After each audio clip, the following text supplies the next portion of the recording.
Good afternoon, everyone. Live from Silicon Valley, California, this is Success Sadhana. My name is JM, and I welcome you all to a program today where we'll discuss action speaks louder than words. With a speaker today, Vaish, a veteran Bhakti yogi, author, and former monk. We are around 10 members on Zoom and around 15 on Facebook. I've got Anushri helping me out in managing social media today. Good afternoon, Vaish. Welcome back to another episode of Success Sadhana. Thank you so much.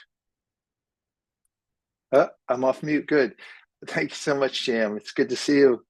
Good to be back with everybody. And I like the topic for today. It's something worth talking about. It has to do with our own self-awareness or awareness of ourself and what's going on within us, rather than just getting lost in momentum and our life situation.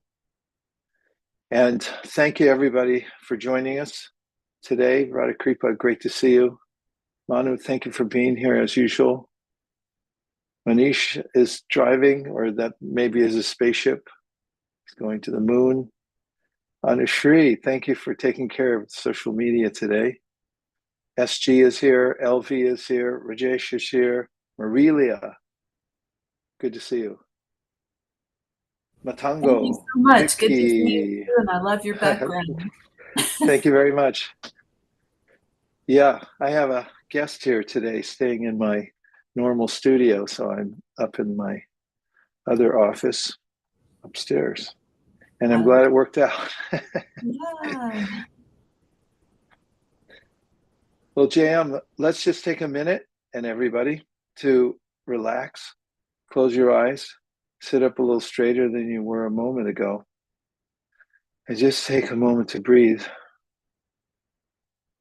and be grateful, because there's a way in which we're being sustained in every moment, and oftentimes looking for our next success in life or a way to stave off trouble. We're always running, but barely do I get a chance to stop and realize that I'm in an amazing universe. Everything's moving according to plan. May not be my plan exactly, but that's okay, because it's a just universe and everything comes out for those who have integrity. Others have lessons to learn, and those are good for us also. So as you breathe, just remember that you're in a physical body. Bhagavad Gita says the mind, the body, they're all part of the physical universe, but you, the observer, are aloof. You're not part of the physical environment. You're the observer of the physical environment.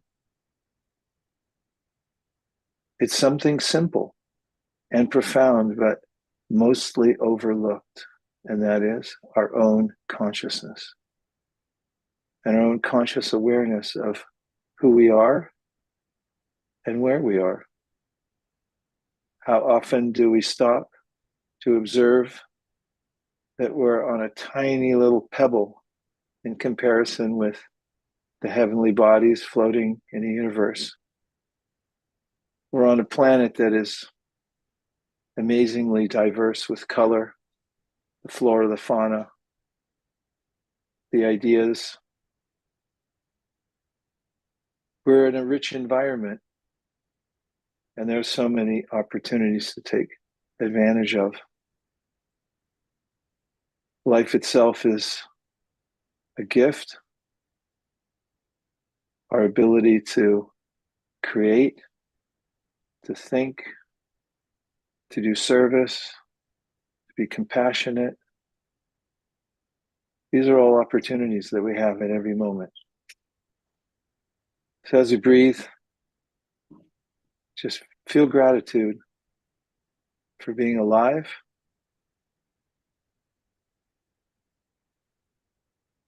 and for having the power to observe your own inner and outer environment. Always in a safe place as the observer. And now mentally, you can try one mantra. The two syllables R-A-M-A, Rama. And if you think of those two syllables in one word, Rama, you'll be thinking of the word that describes the source of all happiness.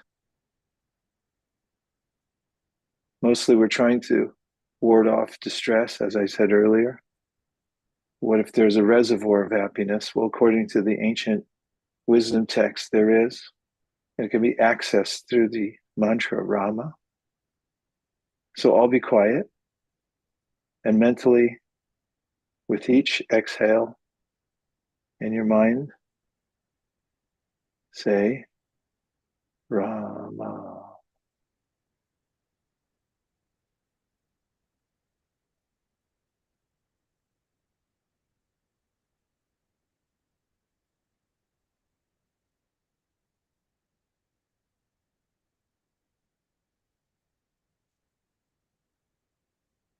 And now that we've taken a respite, let's open our eyes and talk about today's topic. And welcome back. Been fascinated by the ways in which the Bhagavad Gita describes we don't have to become something. We more have to discover what we actually are, who we actually are. And there's a sense that Krishna describes in the chapter 6 of Bhagavad Gita, which is called meditational yoga, which we just did, of experiencing wholeness. And the way he describes it is when you're able to be aware of who you are beyond the body and mind, you feel there's no greater gain. When do you feel that in our dealings? When do we feel that in our dealings with the external world? It's rare. For instance, a relative gives you $100,000 and you think, well, he's worth $1 billion, so why did he only give me his pocket change? Or you inherit $100,000 and you think, it's already spent. I have property tax. I have student loans. In fact, I even owe 25,000 more. It's not enough. There's never enough. Until Bhagavad Gita says we realize who we are. There's a fullness, which is also described as integrity, integral, the wholeness of life, of who we already are. So Bhagavad Gita says when we're able to discover that and experience it for ourselves, we can overcome the various changes that take place in our life without being overwhelmed by them. And as I just mentioned, and this is impossible in the material mindset, absolutely impossible to feel there's no greater gain. There's never a time in which we receive something in this world, except for love, which is touching the web of the transcendental, that we feel there's no greater gain and feel completely satisfied. But that's who we are. And the object of self-realization is to come into our own and have complete integrity. So let's look at a few slides and I'll hopefully stimulate some conversation based on these. So first of all, I'm talking about integrity in two ways. One is purity, and the other is wholeness. I like the compass. In the Bhagavad Gita, there's a description of when we have become more internally aware, when our minds are purified.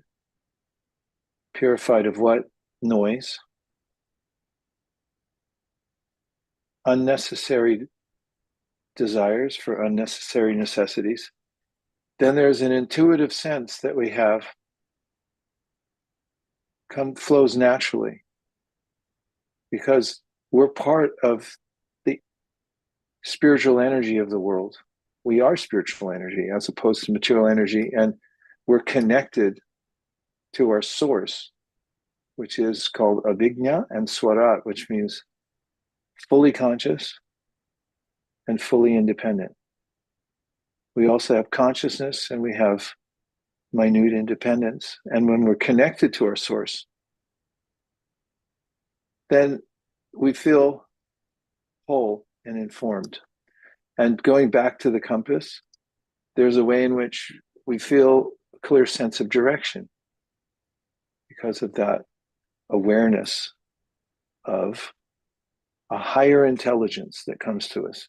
It is described by those who have taken time to live a more contemplative life. Right above this office here, I have several books I inherited on Walden Pond, Leaves of Grass, some of the romantic poets, Thoreau, Emerson, and so forth.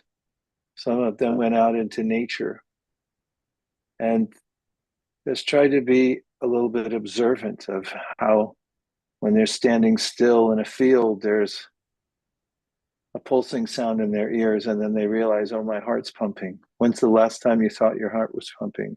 Besides when you went to the doctor to have an EKG. Or when have you noticed the IQ of nature? For instance, if you go out into the wilderness, away from any artificial light, you'll notice that long before the sun comes up, or you can even perceive it, the animals all become excited and start to talk about it. There is an IQ in the universe itself. There is a thread running through all of us. There are writings and historical accounts of indigenous people who lived a little closer to nature and had a sense of a universal spirit. This is there for anyone. It's there within everyone. And one of the processes of coming to know that, purifying the mind. And then a byproduct of that is experiencing our own wholeness. So these two concepts, purity, purification of mind, purification of the senses. And this is the premise of the ancient wisdom texts, specifically Bhagavad Gita, Srimad Bhagavatam. I'll read it.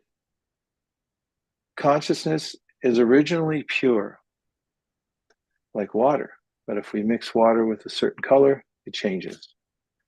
Similarly, consciousness is pure, for the spiritual being is pure, but consciousness is changed according to the association of material qualities. Let's just talk about it for a second in the Zoom room. Our consciousness is pure.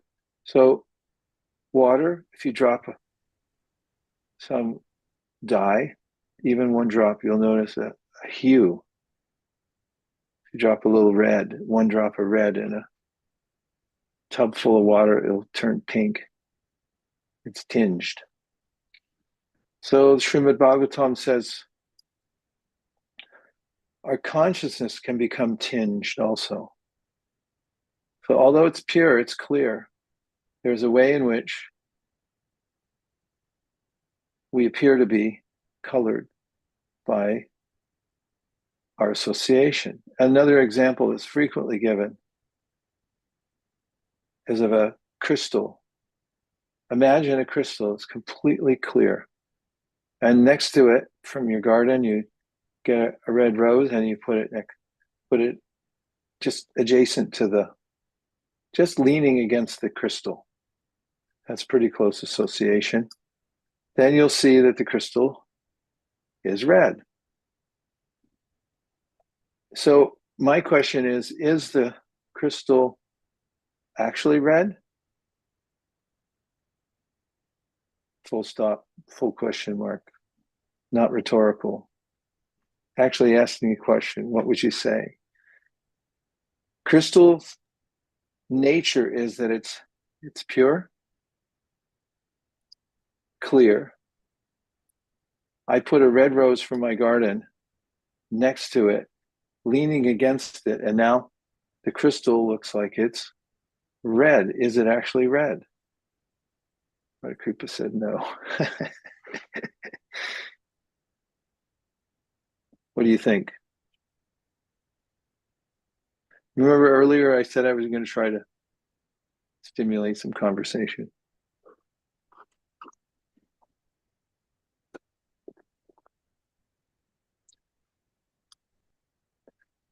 At least I got one word right. No.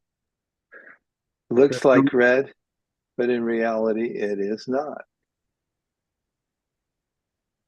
Anybody else have an opinion? Oh, Mayank said no. Well, I think it's an interesting question. It's sort of, mind goes back and forth. Well, it is red, but it's not red. This is a phenomenon that is described in relationship with our own pure consciousness. Because of association, anything we put in our proximity, we reflect, or we take on the qualities of those whom we associate with, or the environment we associate with. And to the degree that we've been in connection with various elements, to that degree, will be affected. So this is one of the principles that is especially noted in the ancient wisdom literatures, is the developing awareness of our nature as pure, but in proximity to lower energies, then it appears that we're lower because we identify ourselves as being our minds and our bodies affected by the lower modes of nature. Okay, I better do one or two more. Next is about wholeness.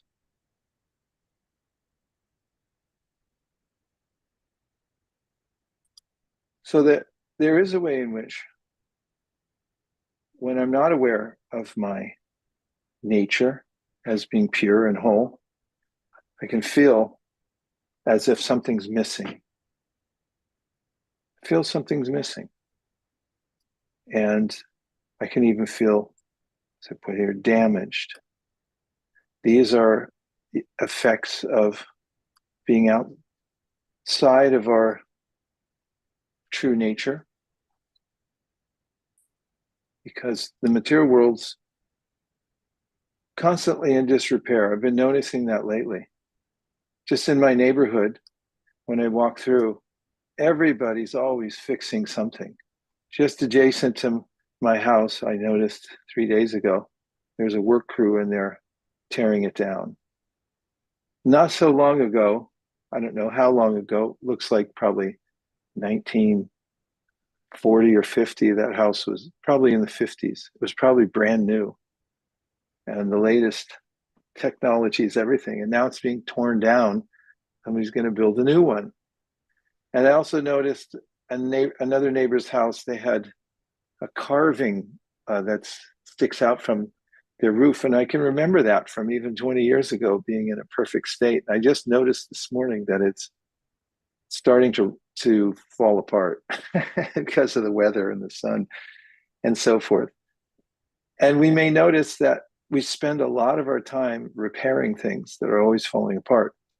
So there's this way in which our external environment, our body, or the world we live in, the house we live in, the car we drive, the clothes we wear, everything is always in a constant state of falling apart. And we spend a lot of time renewing it, trying to get it fixed. And in the Bhagavad Gita, Krishna says, Dehinosmin yata dehi. It goes for the same thing with our body. Our body's always changing, becoming something else. But in self-realization, there's a awareness that I'm not my body. I'm not changing, just my external environment is changing, becoming something else. But when I identify with it meaning the material world, then I have this sense that I'm falling apart, it's falling apart, everything's out of order.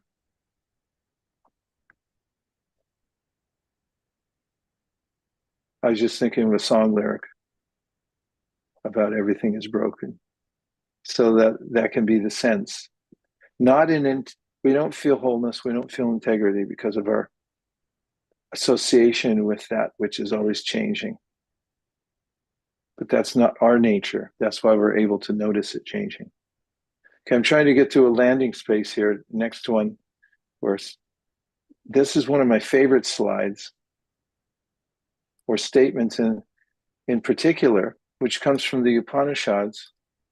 There's an Upanishad that starts with an extremely satisfying verse that says, Om Purnamada Purnamidam, basically saying everything is complete. I said that during our short introspection. Everything's complete and going on in an ordered way. And here's the statement: all sorts of incompleteness are experienced due to incomplete knowledge of the complete whole. And of course, we have that cartoon down below, which is, we may touch or feel or try to see a particular part of the world, but we don't have an awareness of how it all fits together. Therefore, it seems disjointed or odd in various ways. The part of integrity and coming into wholeness is realizing a sense of how everything is in sync, everything's harmonized within the whole world. Om Purnam Ada Purnamidam. Purnam. So Purna means complete. We're complete and the world's complete. And all forms of incompleteness are experienced due to incomplete knowledge of the complete whole. So part of the journey to integrity or completeness, feeling whole, is getting complete knowledge of the complete whole. What's our part in it? How do we fit in? If I just see my life situation temporarily, then there's a way that everything can seem as if it's chaotic. Have you ever had a situation where something in your life seemed chaotic, but then you came to a time later when you look back and saw how it fit together? I know this is going to get some comments. Have you ever in your life had a situation where you felt something was chaotic in the sense it didn't match your plan, but later on you realized that actually it had assisted you in going in the direction you wanted to go? Miriam, thank you. And Mary said 100. Okay. JM, now your turn. Let's hear any of the comments. Yeah, Mariam says, these days, Intel situation seems chaotic, but I feel everything will be okay at the end. Well, that's a nice feeling. These days, Intel situation seems chaotic, but I feel everything will be okay at the end. Why do you feel everything will be okay at the end? Not talking about Intel necessarily, just in any situation. And there may be a time when we feel it's chaotic, but then we may have a sense at some point, or after things have settled down, we look back and say, it wasn't actually chaos. There were a lot of parts that I didn't understand, but now it's led to. Because it happened so many times that I feel very close to this chaotic situation. Like it happened so many times in my life and in my people around me in their life. And at the end, everything just became okay. Like we as a whole are still that whole person, and we just learn from the situation, no matter how hard it is. It made me and people around me more resilient. That's all that happened. So I don't see anything bad out of any of this situation, the noises. It's just the way it is, and it's just a way to learn and grow. Wow. Okay, so a few things I heard. Somebody look up resilient, please, and put it in the chat box. There's a way that you were saying how you've been through it many times and you've been in chaotic situations, but then you've come out in an okay place, and that's made you resilient. And as soon as it comes up here, I'm going to see what resilient means. The capacity to withstand or to recover quickly from difficulties, toughness. Let's see more. I want to see their 1620s act of rebounding or springing back, often of immaterial things, from Latin, resiliens, present participle of resilere, to rebound, recoil, from re, back, and salire, to jump, leap. Wow, jump back to where you were. Compare, result in physical sciences, the meaning, elasticity, power of returning to original shape after compression, etc. Comes at a later time. But there's a way in which we come back to original shape. And the way the Bhagavad Gita would describe this is that we have an original shape, we have an original nature, but when we become absorbed in what we're not, this is called Maya, that which you are not, which you're not part of the external world, which is always changing. But when I become absorbed in it, I feel like I'm on a wild ride. And oftentimes in chaos or in tragedy, there's a kind of going back to what's really important. And in that, we can dig deep into feeling that, okay, at least I'm alive. This is like a philosophy. Someone will say, car was totaled, and your friend will say, well, at least you're alive. That's a type of philosophy. And you say, alive, what does that mean? Okay, yeah, I'm okay. The things aren't okay, but I'm okay. And that's a kind of resilience that no matter what happens to me, and one of the first parts I read in the Bhagavad Gita as a kid that really gave me courage was that our original state as conscious beings beyond the body, you can't be burned, you can't be cut, you can't be dried, you can't be drowned, and we never die. The body's just a temporary residence. We're just passing through. So in that sense, we're ever resilient because there's nothing that can't bounce back. We have Tim, it looks like. Hi, thank you. Just a quick point. We're talking about how we feel that things aren't working out, but we have a feeling deep down inside that we know things will work out in the end. And we were talking about the universe and its IQ and everything else like that. And I was thinking, it's like, well, a lot of scientists, I oftentimes speak with my cousin. I like to call him and bug him. And he likes to, we talk about things like this. And he's like, yeah, I believe in science, Tim. This self-realization thing, it's not for me. I believe in science. I like to stay there. And I said, well, okay. If I took a stick of dynamite and I blew up my table, you get chaos. But according to the scientific theory, you have the Big Bang, and it's an expansion or explosion, but it's organized. So there has to be some sort of higher intelligence organizing things. So it's like when things go wrong, even in my life, I say, okay, there's a planner, there's a plan behind it. There's got to be something that behind it. It's not all so fatalistic. Thank you. Yeah, thank you very much. And there is a way in which we try to explain things by measuring them. That's science. We look at the physical world, the double-blind study, the controlled study. We try to control things, and we can to some degree and make some sense out of them. There's another aspect of our existence. It's the real aspect, according to the Vedas, which is our consciousness. One of the prominent scientists of our day has called the study of consciousness beyond the body the hard problem of consciousness, because it can't be explained through controlled experiments. It's a different kind of energy. And what yoga is a way to study the consciousness. It is scientific in a sense that you're experimenting on yourself and you're exploring yourself.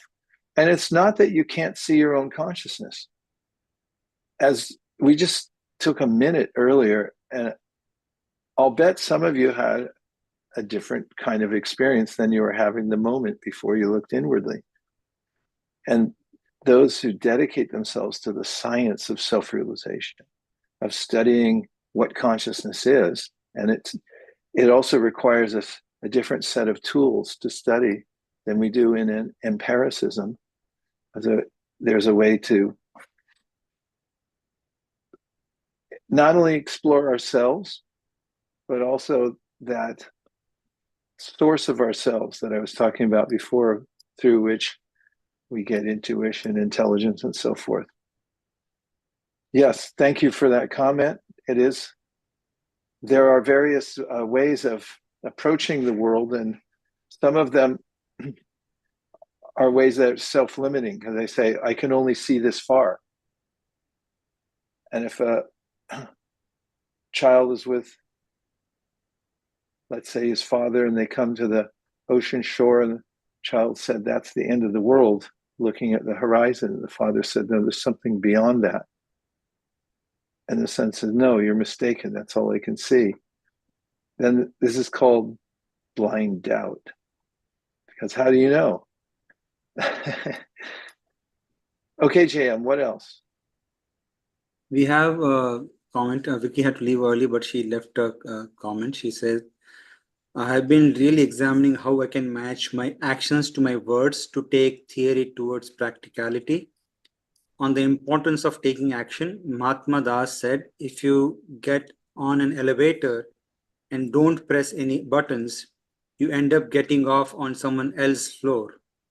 I also like the adage, honesty is telling the truth to others. Integrity is telling the truth to yourself. Therefore, integrity is taking action with moral courage. This can free us from falsehood, which will facilitate purification. Although I'm not free from falsehood, now I can employ integrity to utilize the material illusion in service of reality. Thank you for today's session. Wow, she left us with a wealth of information, practically a novella before she got off. Thank you very much to Vicky for leaving us with those gems. Very particularly affected by the one getting on the elevator. You don't press any button. And the points she makes after that are contained in the next few slides that I'll go into.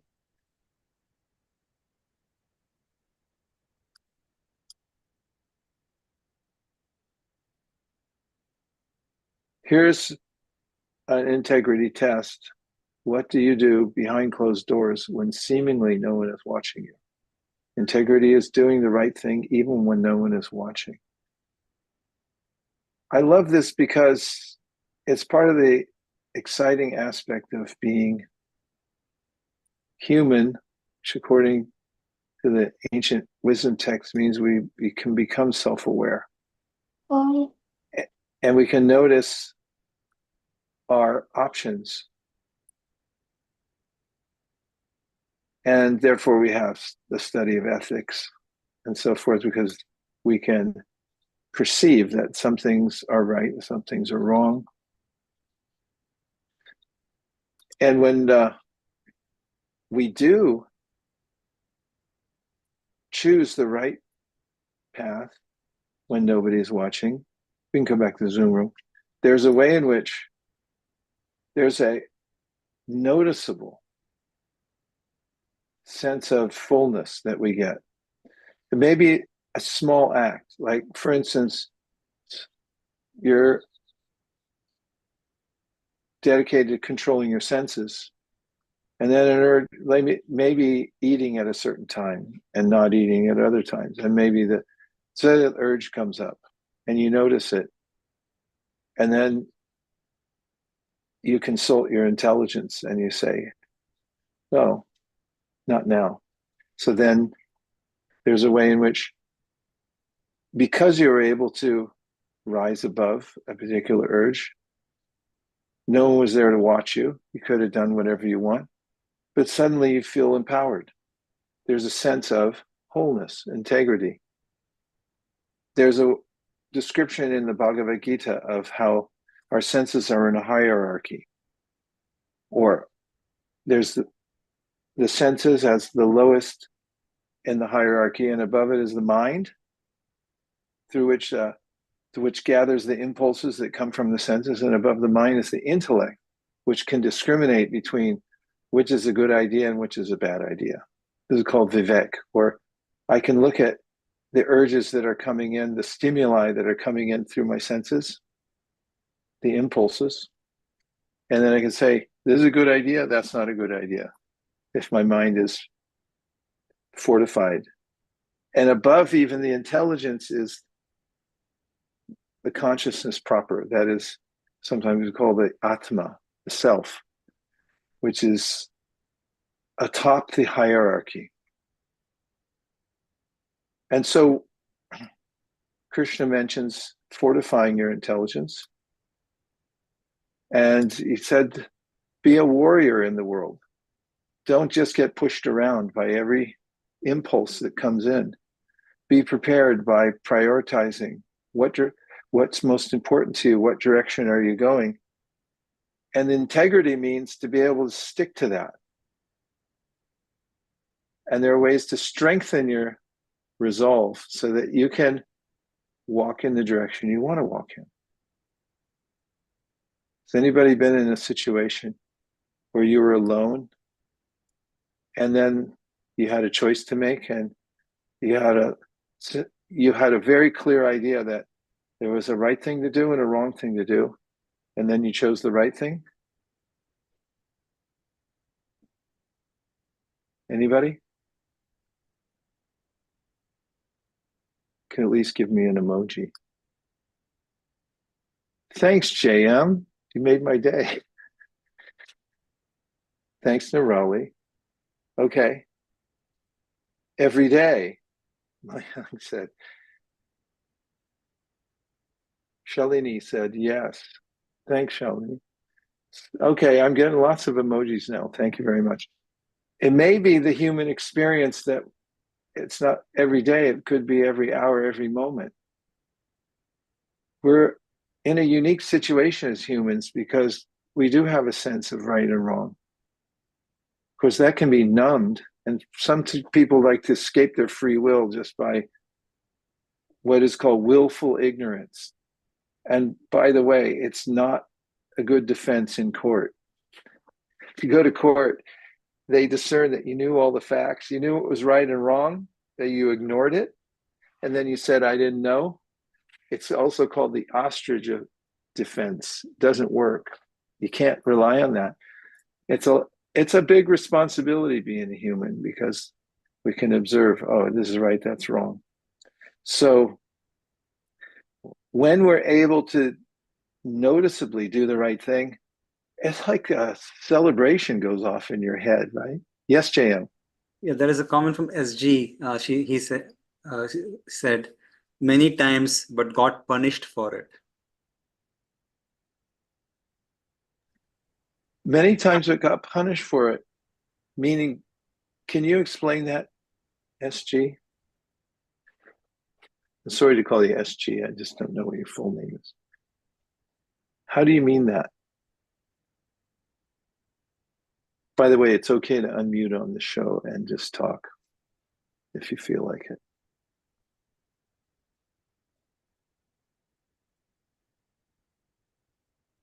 As you I please just speak. didn't know what he meant by it. Yeah, he's You saying tried, yeah, go ahead.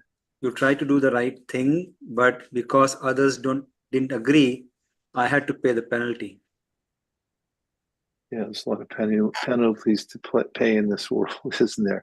But there is a way in which, in the Bhagavad Gita, Krishna gives this solace for those who have felt punished by those who have done the right thing, felt punished by others.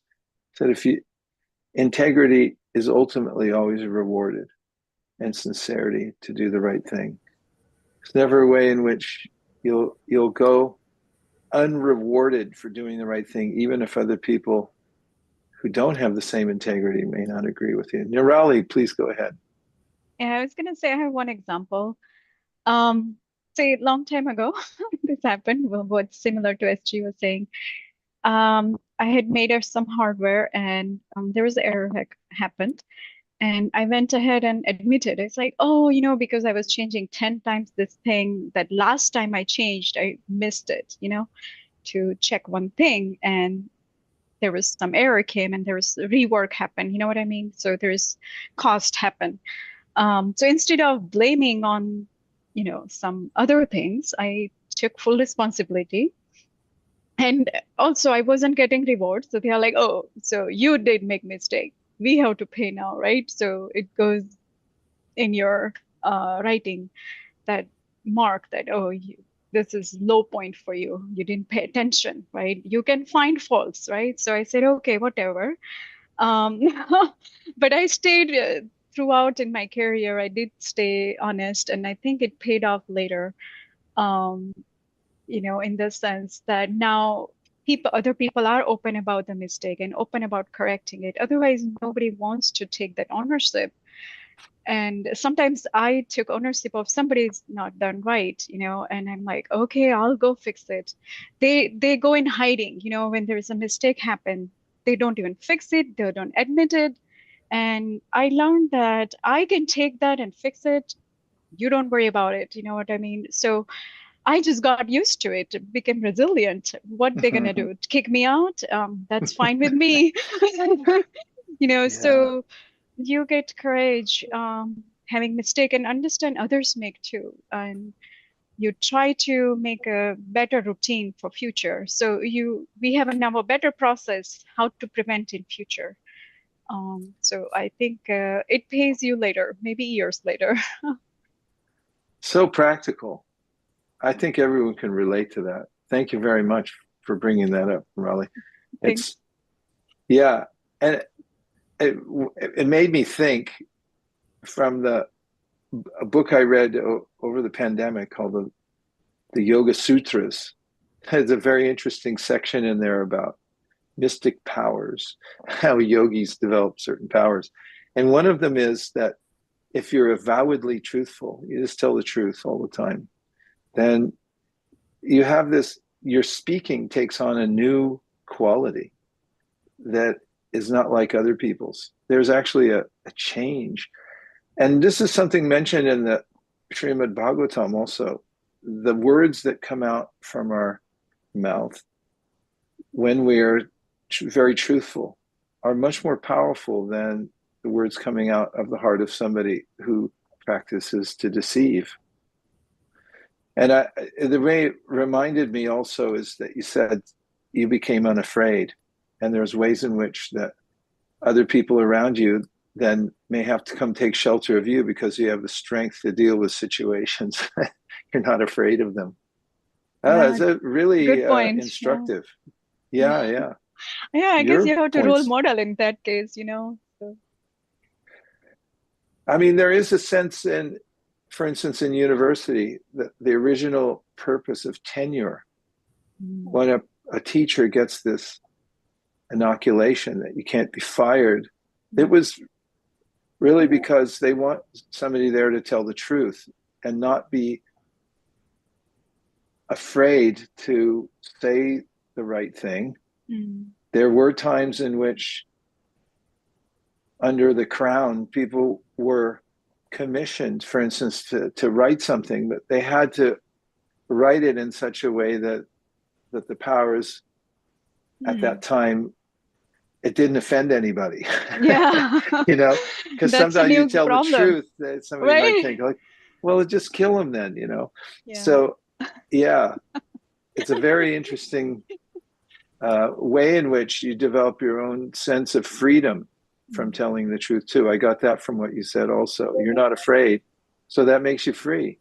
Other people run away from the problem, you're able to face it. And that's really what I'm bringing out here from the Bhagavad Gita, is that if you're able to be in integrity, it's a weird way to say it, if you have integrity and you're able to tell the truth and do the right things, you develop a certain quality that is unmistakably different from those who don't have it.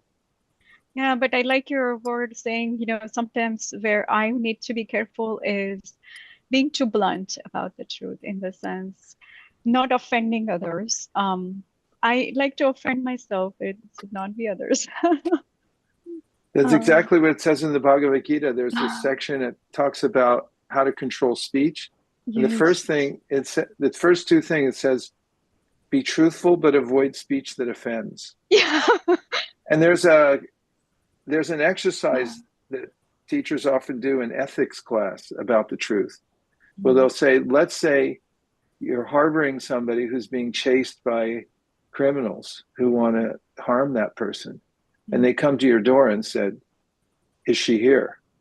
And, so then ethically, what's the truth? What's better? Tell them that she's here and they say, oh, I told the truth. And then that innocent person got harmed. Yeah. So there are exceptions. There are exceptional times at which, if you do tell the truth, it's not the right thing to do at that particular time. So there are nuances to it also. Yeah, like you said, you forgive some others and some other ways. Let them give a chance. Yeah. Thanks, Nirali. KJM. We have a few more on the board. Sheila said, no good deed goes unpunished. I kind of agree with I that. wonder where that comes from. Who said that? Marilia, did you say that? Yeah. No, Sheila said it. I kind of agree with that one, because I finally gained enough courage to stand up to my daughter, who's had control over me and exercised that since she was a tiny little girl. And now she has children, which she holds control over me with. And she was verbally disrespecting me in front of them. And I finally just reached a point where I just snapped and I said, okay, that's not all right. And I stood up for myself and I said, excuse me, I don't need your permission to speak, and I don't need your permission to pay a kind compliment. And I paid a price for finally gaining courage and speaking up for myself. And now it's been over 4 months that I've not been able to see my grandchildren or speak with them. So sometimes when you gain enough courage and you do the right thing for yourself, not let people offend or hurt you, whether it be physically or verbally, sometimes there's a really big price you pay for doing the right thing. Yeah, well, that's true. And it's a very convoluted world. This comes up in the Bhagavad Gita because there's a conundrum that we all face. There are certain times in our lives when whatever you do, you're gonna pay consequences for it. So then there's a concept called dharma, which means what is the principle that you adhere to make a choice about whether to do that or not do it. And it goes back to, what is the purpose of life? And ultimately, what are we trying to attain here? It does occur to me, and I was just trying to do a little research while you were saying that about that phrase, because there is there's quite a bit said about it, and it really goes to the conundrum of life, where it seems like even if you do the right thing, it could be worse for you. But I guess not I guess, but in the concept of Dharma, there is a true north that you can point to. And oftentimes, and this is one of the main points, is although for some time you may be punished for your integrity, or you may be the odd person out, but ultimately everything's counted and recorded. It's, as I began the talk today, there's the idea of a just universe. There is karma. There is a way in which everything that goes around comes back around. JM? Yeah. There are a few more. Or do you want to cover the slides, or should I just read through the? Yeah, I'll do a couple more slides because some of them are very practical.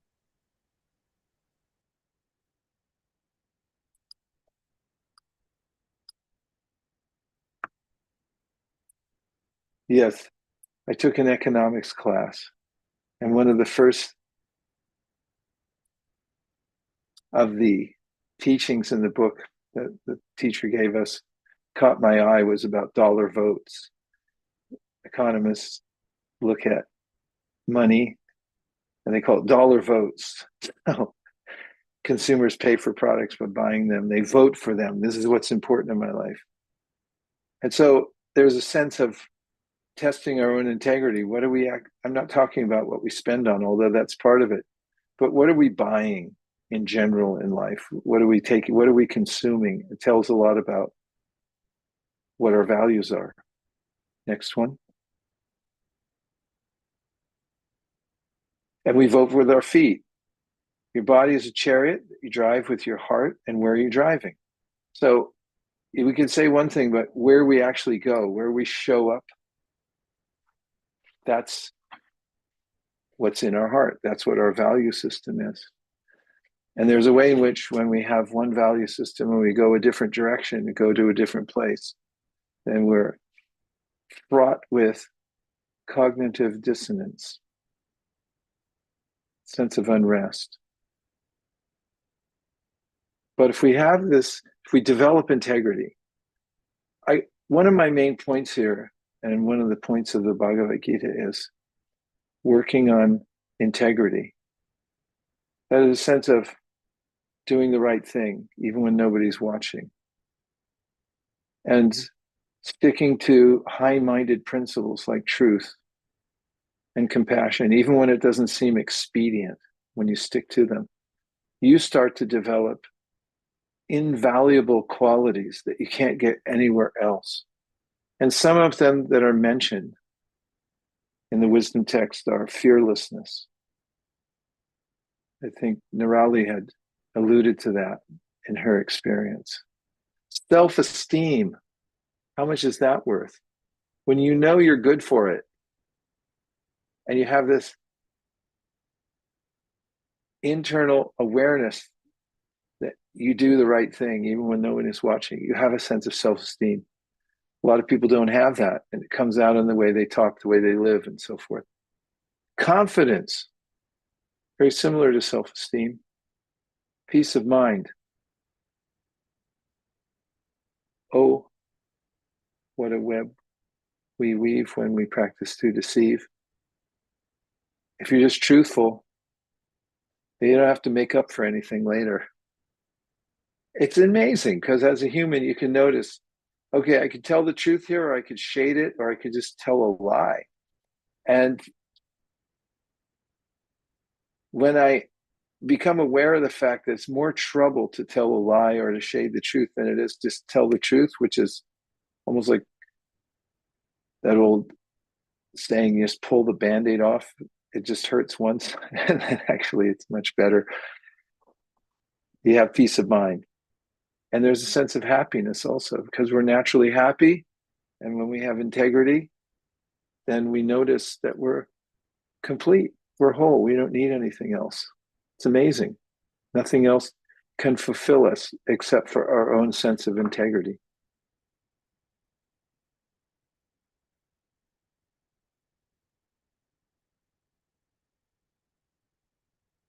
Speak the truth. This is you see the first quote under Speak the Truth? You never lose credit by giving credit where credit is due. This is one of those incidents where you could have heard something from somebody, it was their idea, their intellectual property, but then you just rip it off. My friend, Raja, he was a crisis counselor and conflict resolution expert, worked for the government for years, all kinds of problems. He has a wealth of information and expertise from doing that. He's the one who told me, you never lose credit by giving credit where credit is due. It's such an important point, because when somebody else deserves credit and I take it, and what a friend of mine once said, your karma will be that later on you get blamed for something you didn't do. And if you give credit where credit is due, he said, you don't lose credit yourself. It's amazing, actually. You just tell the truth. So the credit goes to this person, not to me. I didn't think of it. It was somebody else. They get credit and you get credit also. And the truth never damages a cause that is just. With the slight exceptions I mentioned before from the ethics class. And finally, the test of a self-realized person is that he or she is able to control the senses according to his or her plan. That's a good one to live by. Could you follow your plan, or were you led astray by your own urges and senses that do whimsical things and take you off course in your life? Well, there's a way that you can develop spiritual strength, which is a kind of integrity where you know you're good for it and you can do the right thing, which means you can follow your plan. And finally, stick to your aligned, well-reasoned plan. Your success will follow, no matter how maligned you may be right now. It wins out in the end. It's a nice experiment. You could be somebody who goes down in the history books that you always did the right thing, despite the fact that some unscrupulous people may have criticized you. Who's going to come out on top? And besides that, people criticize you anyway, even when you do the wrong thing. So let's see, there's a couple minutes left. Do you have a thought, a reflection, anything you're taking away?